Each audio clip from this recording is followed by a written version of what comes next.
Hi friend, तो हम लोग समास देख रहे थे। समास में हम आप लोगों को बताए थे कि समास का जो पार्ट्स होता है, समास का भेद जो होता है वो समास का 6 भेद होता है। तो 6 भेद में जो हम आप लोगों को फर्स्ट जो बताए थे अव्ययी भाव समास, वही जो है आज का हमारा मुद्दा रहेगा अव्ययी भाव समास पे।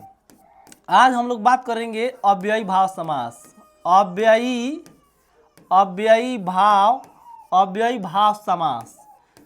अव्ययी भाव समास, समास का 6 पार्ट्स, जिसमें से एक पार्ट जो था, प्रथम जो पार्ट्स जो हम आपको बताए थे वो अव्ययी भाव समास था। तो हमारा अव्ययी भाव समास पे हम क्या चर्चा करेंगे। देखिए, अव्ययी भाव को समझना एकदम इजी है, एकदम भारी भी है। अगर इजी से समझते हैं तो इजी है, और भारी से समझते हैं तो भारी है, समझ में भी नहीं आता है। जैसे अगर हम किताबी भाषा की बात कर दें, कि अव्ययी भाव समास होता क्या है, तो देखिए क्या होता है अव्ययी भाव समास। अव्ययी भाव समास को परिभाषित करने के लिए हम ऐसे बोल सकते हैं, परिभाषा इसका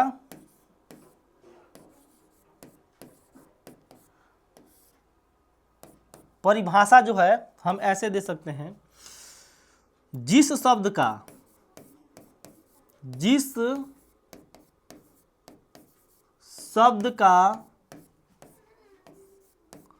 प्रथम पद या उपसर्ग जिस शब्द का प्रथम पद या उपसर्ग अव्ययवाची हो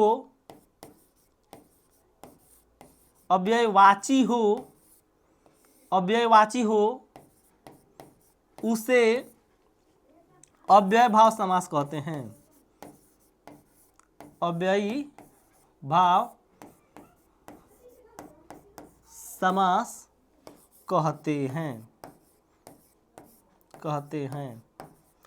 ये जो है एकदम किताबी भाषा है। किताबी भाषा अगर समझना चाहते हैं तो इसमें दिया है कि जिस शब्द का प्रथम पद या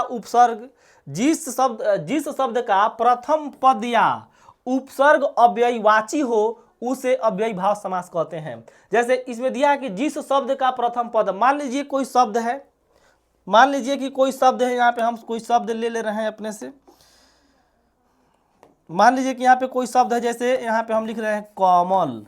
क्या है? कमल। तो उपसर्ग प्रथम पद का मतलब क्या हुआ, इसमें प्रथम पद जो है क है, प्रथम पद क है। या अगर हम बोल दें उपसर्ग, तो उपसर्ग इसमें क्या है, यही है क। जिस शब्द का प्रथम पद प्रथम पद और उपसर्ग तो आप लोगों को समझ में आ रहा है।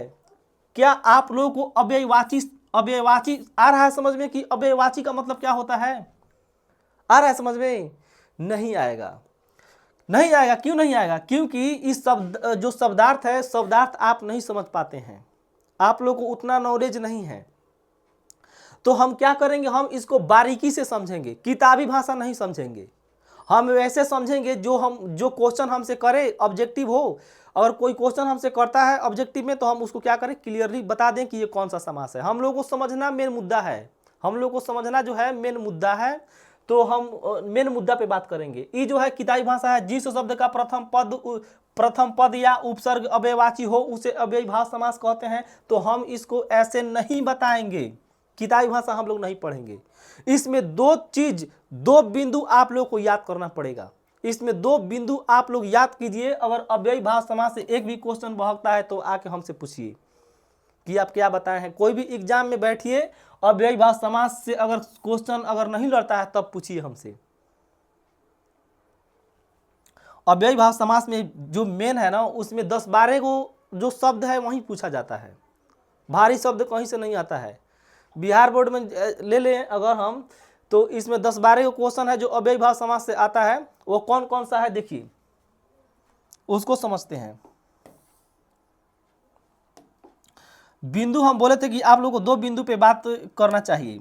2 बिंदु आप लोग समझ जाइए, क्लियर हो जाएगा, कोई दिक्कत नहीं होगा इसमें। तो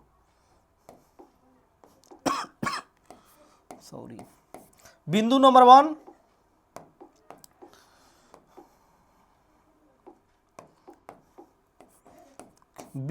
1, सबसे पहले आप लोगों को देखना है कि कोई भी वर्ड कोई भी वर्ड हो अव्ययी भाव समझने के लिए, अव्ययी भाव समास को समझने के लिए सबसे पहले हम लोग को क्या समझना जरूरी है, तो कोई भी शब्द हो, शब्द के पहले अगर बे आता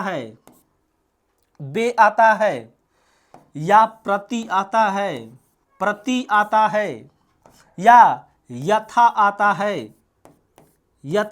है या भर आता है या आ आता है, यहाँ पे हम आ लिख सकते हैं, आ आता हो। देखिए बे आता हो, प्रति आता हो, यथा आता हो, भर आता हो, आ आता हो। अब कहाँ आता हो, कोई भी शब्द के आगे यानी कि उपसर्ग जैसा रूप लेकर आए, अगर बे आता है, प्रति आता है, यथा आता है, भर आता है, आ आता है, तो आप लोग आंख मूंद के मार दीजिए कि वह क्या होगा, अव्ययी भाव समास होगा। बिल्कुल जैसे मैं आप लोगों को बता दें हम कि जो बेईमान होता है, मान लीजिए कि बेईमान है, बेखबर, बेहया, बेइज्जत, ये जितना भी है सबका सब अव्ययी भाव समास है। क्यों है, क्योंकि सब शब्द के आगे क्या लगा है, तो बे लगा है। अगर मान लीजिए कि कोई ऐसा शब्द है जिसमें प्रति लगा हो, जैसे प्रतिरोध, प्रतिरोधक, प्रतिक्षमता, प्रतिहार, अगर प्रति कोई शब्द के आगे लगा होता हो तो भी वो क्या हो जाएगा, अव्ययी भाव समास होगा। अगर कोई शब्द के आगे यथा लगा हो, जैसे यथाशक्ति, यथा संभव, यथा सब्र, यथा यापी, यथा रोपण, यथा लोभी, यथा मन, ऐसा अगर आता है शब्द तो आप लोगों को सबसे पहले बता देना है कि ये क्या है, तो अव्ययी भाव समास है। क्या है, अव्ययी भाव समास है। अगर कोई शब्द के आगे भर आता हो, जैसे भरपेट, जैसे भरपेट हो गया, भरद्वाज हो गया, ऐसा शब्द आ जाए अगर भर लगा हो उपसर्ग के रूप में, यानी कोई भी शब्द के आगे भर लगा हो, तो आप लोग को बताना चाहिए कि वह क्या है, तो अव्ययी भाव समास है। अगर कोई शब्द के आगे आ आता हो, अब इसमें आ से दो ही पूछता है, कौन कौन, आ जन्म, आ मरण। आ जन्म पूछेगा, आ मरण पूछेगा, तब आप लोग थोड़ा इस पर नोट कीजिए, ध्यान दीजिएगा। दो ही शब्द आप लोगों को पकड़ना है। अब तीसरा शब्द के लिए हम बताएंगे दूसरा। अब तीसरा शब्द के मतलब जैसे में आम हो गया, तो आम कौन सा समास है, जितना हम बोल रहे हैं उतना ही समझिए आप लोग। आ से दो ही शब्द को आप लोग याद कीजिएगा, आ मरण, आ जन्म।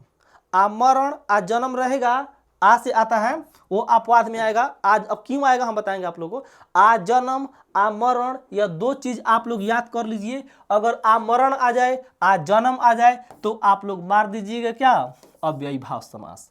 ठीक है, तो 1 2 3 4 5 यानी कि 1 2 3 4 5 5 गो चीज आप लोग को याद करना पड़ेगा।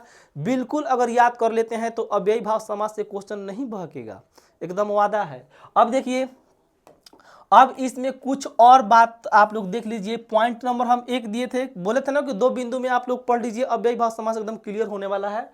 अब दूसरा नंबर में क्या होने वाला है, तो दूसरा नंबर में देख लीजिए। दूसरा नंबर में होता है, अगर कोई भी शब्द 2 बार आए, कोई भी शब्द अगर 2 बार आए, वो भी अव्ययी भाव समास ही होता है। जैसे मान लीजिए कि यहाँ पे है रातों रात, रातों रात, देखिए तो दोनों एक ही है ना, रातों रात, दिनों दिन, घरों घर, हाथों हाथ, लातों लात, बातों बात, ये जितना भी सब समास है, वैसे ये कौन सा समास है, अव्ययी भाव समास होगा। ये कौन समास होगा, अव्ययी भाव। दोनों का दोनों शब्द जब एक ही जैसा हो, अब बीच में ऐसा माइनस की तरह दिखाई दे, तो आप लोगों को मारना है अव्ययी भाव समास। कौन समास, तो अव्ययी भाव समास। जैसे में हम यहाँ पे बताए हैं कि रातों रात, जैसे में आता है बातों बात आ जाएगा। जैसे में हाथों हाथ, हाथों हाथ, घरों घर, घरों घर, ऐसे घरों घर हो जाएगा। मान लीजिए यहाँ पे क्या होगा, घरों घर होता है, घरों घर। 2 शब्द बहनों बहन, 2 शब्द मतलब एक ही जैसा हो, उसे हम क्या बोलते हैं, अव्ययी भाव समास बोलते हैं।